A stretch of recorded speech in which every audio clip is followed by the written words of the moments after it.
Les problèmes ont commencé avec des ennuis sur la toiture qui ont fait qu'il y a eu le bois à pourrir, enfin mérule peut-être, et aussi des infiltrations dans les murs du coup.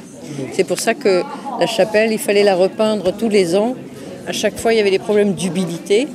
Donc là, on pouvait soit faire des travaux à minima, c'est-à-dire ne faire que les travaux sur la toiture, mais ça ne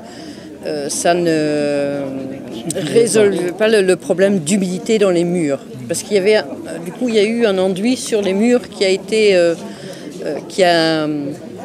qui laisse plus respirer le mur, quoi. Donc, on s'est dit que carrément, tant qu'à faire, autant faire les travaux en entier.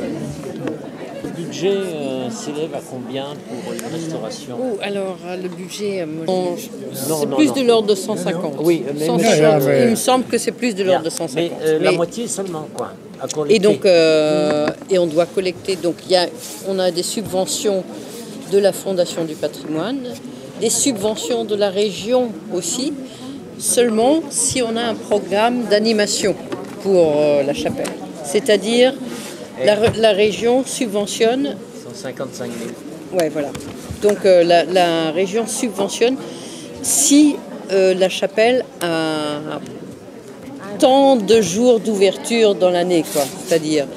Donc le but aussi, c'est que nous, on voudra ouvrir la chapelle aussi pour faire une exposition permanente, quoi. Donc on est un petit peu à la recherche de collectes de mémoire pour faire vraiment un historique détaillé de la chapelle.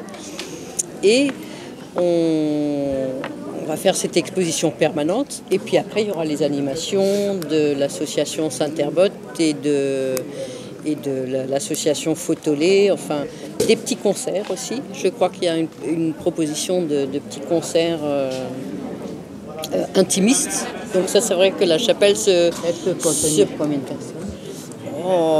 Facilement 50, 60, 50 personnes. Confortablement, je pense, mais oui, même un peu plus. Pas beaucoup plus.